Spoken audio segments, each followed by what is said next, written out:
very, very angry, you'll know that he has a big ego, and his emuna in Hashem and his trust that God runs the world is very small. The less a person gets angry, the more he understands. Well, again, why is he getting angry less? Is he more nonchalant? Is he taking more drugs? What is he doing? No, no. A person who understands that God runs the world understands very openly that without God, this plan ain't gonna work. So I can scream and jump and all do whatever I want to do, but it's not gonna work if it's not for Hashem. So that being said, this person doesn't get angry. So again, to whatever level he's on. So if he really really lives that, so he never gets angry. If he lives it 95%, so he gets 5% angry. He gets a little frustrated. He gets a little flustered. So that's why these are called emtsaim. Now another concept is that these are like the shadchanim. They are supposed to teach us how to talk to God. Right? The shadchan puts two match. He's the matchmaker. So to mitzvah is a matchmaker between God and the Am Yisrael. That's why they're called Emtsaim, is a middleman. The middleman, imagine a broker in a transaction. He connects the two parties, and that's it. The rest of the two parties do, right? So the mitzvot are only supposed to get us up to, again, that's why you have in every mitzvah, there's a procedural part, and there's a intellectual relationship part. Many of us do the procedural, but the thing is, we lack the intellectual relationship part, right? And that's what we got to get out. Okay, so again, these mitzvot are what's going to connect the people to Hashem. So where do you do these mitzvot? Right? Because again, commandments and things like that, requiring the person to work on his ego, can only happen if there's a hiddenness of God. Because if you don't see God, then you can come to a false conclusion and be toyed with by the evil inclination that you are running the world, or your plans should be carried out. Once you see God with 100% revelation, then there's no more of a game. There's no more test. You haven't worked on anything anymore, because then it becomes obvious. It's like when you're driving and you know that the police are there. So of course you're going to stop at the stop sign. You didn't do anything. You didn't train the person to drive safely. All you did was you trained them to fear that the cops were going to give him a ticket. Right? How do you train someone to drive safely? That takes a lot of working. He needs to understand why he needs to drive safely. He needs to understand what's the purpose. He needs to understand that there's other people being affected. There's other people on the road. He's on the road by himself. Right? So similar thing with the mitzvot. Right? If you think that a mitzvah is just a protocol, well, you missed the whole point. Hashem doesn't need the protocol. Hashem doesn't need anything. But for our benefit, he wants us to work on this one concept called the ego. So that's why it's in this world. על כן הוא שם האדם בזה העולם בתחילה כדי שעל ידי המצאים האלה מזדמנים לו כאן יוכל להגיע אל המקום אשר הוכן לו שהוא העולם הבא לראות שם בטוב אשר קנה לו על ידי אמצע אלו. Right? So על פי פשט, what did we just read? We said that Hashem puts him in this world so he earns reward. He earns reward, and therefore he can cash in on the reward in the next world. Okay, that's great concepts, but let's get deeper. This is not enough. Right? We said that every mitzvah is a protocol and every mitzvah is a relationship. We know that the Pirkei Avot says, schar mitzvah mitzvah. Right? Mitzvah goreret mitzvah, and Chaz v'shalom, the opposite is also true. Right? What does that mean? It means like this. That mitzvah that the person does has a protocol procedure, right? But the protocol procedure is supposed to come to the relationship. If he unlocks the relationship part of every single mitzvah, what he does is he's finding a new connection to Hakadosh Baruch Hu. So much so that eventually he just doesn't want to leave Hakadosh Baruch Hu. He doesn't want to leave, and that's why the big tzaddikim used to say that the Baal Shem Tov was famous for saying that it's a miracle that the person is able to pray and still be alive. He says because if a person really connects through prayer to God, his soul wants to just simply connect back to God. But the body has to bring it back down. The Balatanya and the Magid Mizrach used to connect to God in a very high level that he used to bring out bagels. I don't know, bagels and lox, but bagels, so that they would eat something and connect back to the physical world. Because if not, they would simply connect and stay upstairs. Right? So a person is able to connect to Hakadosh Baruch Hu through mitzvah. That's the purpose of mitzvah. Mitzvah is not a protocol. The halacha, you have to know halacha because you need to know the protocol. Because by doing the protocol, you're able to understand the relationship part. If you think about it like this, think about a guy and a girl going out. She speaks Hebrew, he speaks English, or whatever language you want to. Right? Now, in order for them to communicate, they're going to need some sort of a translation. a Google Translate, we'll call it. So the mitzvot become essentially a Google Translate. They translate Hashem's love for us, Hashem's connection for us, our connection for Him, our nullification of self. All of these concepts are translated within every mitzvah that you do. Every mitzvah, think about it, every mitzvah you make a bracha. Asher kiddusham mitzvotav, ve'tzivanu, that you commanded us. Oh, I just connected back to ego. I'm destroying a destruction of ego. I'm minimizing my ego, and actually I'm giving my ego the best present it can get. Why? Because when you minimize yourself, you're allowing God to run through. When you allow God to run through, of course everything's going to work, because that's godliness. Everything works in godliness. Again, you might come up with say, "Hey, but I minimized myself and it didn't work out today." Okay, again, you have to understand that the true minimizing of self can be learned from our forefathers Abraham, Isaac, and Jacob. When Moses came to take the Jews out of Egypt, Hashem told him. He said. Moshe Rabbeinu asked God, with what name, with what relationship will I tell the Jews that you are coming to take them out? What kind of relationship are you going to have with them? So he tells them, Kel Shakai.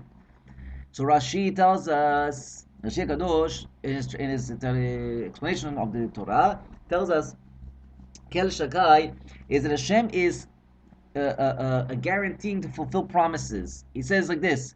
The forefathers, Abraham, Isaac, and Jacob, Hashem told them that I will give you a land and I will take your children out. But they never saw it. They never saw it. But yet, they still continuously walked in the relationship with HaKadosh Baruch Hu, because they had what's called trust. Trust is a guarantee. Trust can be something that you can't see, but you know it will happen. Again, we'll get all these concepts later on, but just to understand that the purpose of a mitzvah is to develop this trust relationship. Again, trust is, for example, a person has business dealings with a business partner. They've been having 10 years business transactions, and every time the guy, he pays them on time, no problem. Eventually, they don't even have contracts anymore. They calls him up, he gives him the things. He knows he's going to pay him back. How does he know though? How does he know he's going to? What if he's going to cheat him? What if he wants to cheat? What if he orders like a billion parts that he needs, and he's going to cheat him on them? But he knows he's not. How does he know? Because of the relationship. Again, relationship is something that takes time, takes experiences together, takes talking together, right? Okay. So, that being said, the purpose of a mitzvah, right, is the Google Translate. It gives us the language how to speak to God and how to relate to God. Okay.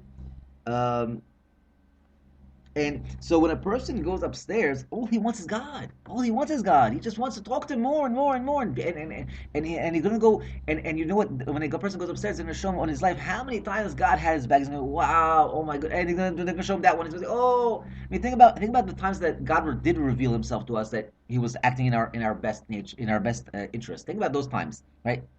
Everyone has a story. I missed the bus and I went to, 9/11. You look at the stories of 9/11, how many people missed planes, missed going to work that day. There was a minion, there's a famous story of a minion that stayed late. I think it was Rosh Chodesh, was it? I forget if it was a Hallel or what is it, Musaf. And they stayed late, and because they stayed late, the guy didn't go to work, or he was on his way to work when it happened. So those are the revealed ones. But Hashem also show us when we go upstairs, all the times when we couldn't see the end result. He'll say, look what the end result actually is. Look what the end result actually is, and we'll say, wow, all those times, I was doubting you, Hashem. There's a story that comes to mind. 1 second.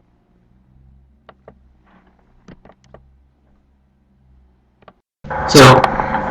As we said, so the purpose of the mitzvah again is to allow him to connect and enjoy from that relationship with the Baruch Hu. Okay, so as I say, again, today you're doing them. Again, the literal translation today to do them, and tomorrow to get the reward. But what it's conveying here is that today you're going to be doing them maybe out of protocol. But tomorrow you're going to lock into the reward. What's the reward part of it? This way, the first thing you got to learn is halakha. Once you learn halakha, you learn the protocol, you can start to delve into the depths of unlocking every mitzvah. What is it connecting to? How do I connect to God through that mitzvah? What is its purpose? What's its essence? What is it going about? What's it talking to me? How am I talking to God with it? All these things. Today you're doing them. Right? Maybe you don't know everything what you're doing. You know that when you put on the talit, you're supposed to follow a certain procedure. When you put on the tefillin, you're supposed to follow a certain procedure. But if you go to delve into the depths of Torah, it will be revealed to you how every one of those pieces of procedure is actually relating to a higher degree of connection to God. If you look on the shuir that we have of the talit or the tefillin, you see how simple movements or wrappings of the tefillin 7 times. What are you wrapping 7 times? Okay, it's a procedure, right? But the procedure has in it a talking to God. Okay, so now he says, and this is like what we've been saying. The greatest thing, the only thing that you should be mattering is connecting to God. That means when you're eating, connecting to God. When you're talking, connecting to God. When you're going out to work, connecting to God. You're logging into work, connecting to God. You're saying, I'm going to make a parnasa, so I get back to my limud. I make a parnasa b'tzedek, with righteousness. I'm going to be faced now with tests that did my greatness and my valor and my brains give me the success? No, Hashem, I'm constantly connecting back to you. Hashem, I might be faced with cheaters and things like that. Please don't let me fall into their traps. Again, it's constant dveikut to Hashem, constantly clinging to Hashem, and knowing that without Hashem we're lost, we're completely lost. King David used to say, all I want is to be close to God. That's all I need. Because if I have that, I got everything. So people say, hey, in Shemona you're supposed to be davening for this and that and things, and parnasa and children. If you have closeness to God, you got everything, because you understand that everything is unbelievably good for you. Today the person then goes, well, that's beautiful, that's great. I don't know why, but I do know one thing, that Hashem has the greatest interest for me. Today went for me, good, that's also good. Okay, so I can physically see that it's good for me. Well, he says also, I just want to be in Hashem's house all day. Again, so some people are not able to sit and learn physically from the book Sefer all day. But when they're going out, are they talking to God? Are they driving and talking to God? When they're looking for a parking spot, they're saying, Hashem, I know that I can find a parking spot if you will it. Please, find a parking spot. Hashem, I know this will be a successful interview if you will it. Please, Hashem, successful interview. Hashem, I know that if you want, this food will taste great for my husband. Please, Hashem. Tastes great. Okay, good. So a person is constantly connecting back to Hashem. Because that's the only thing that's good in this world. That's the only thing that's good in this world is the Kadosh Baruch Hu. Don't think that the other things that are fleeting passions and ta'avot and lusts, they're just temporarily here. 5, 10, 15 minutes, 20 minutes, an hour, 2 hours, a week. How long do these things last? And again, if you look at people that have greatness and success from physical, and they don't connect to God, their end is depression. A lot of them are depressed. A lot of them, because maybe not today, maybe in 20 years, maybe 40 years, but there will be a time that you will find that they will all of a sudden wake up and say, hey, well, how about all the success? It no longer buys me happiness. It bought me for 50 years. 50 years it bought him happiness. The guy's 70 years old. No longer is he chasing the girls. No longer does he have the physical features that he used to have. Now what? Now what's left? What? We want to wait until we get to that point. Chaz v'shalom. We have to wake up before that point. והכל זולת זה שיחשבהו בני אדם לטוב אינו אלא הבל ושווה ונתעב. Everything that people think that is greatness and good. I remember, I think it was Rabbi Wolfson, he said, how come no one ever calls, look at the dmut of in Sfaradim, so we used Ben Ish Chai as an example. So if you open the Ben Ish Chai, which is the halachot, you'll find that there's a picture of the Ben Ish Chai, the face of the Ben Ish Chai.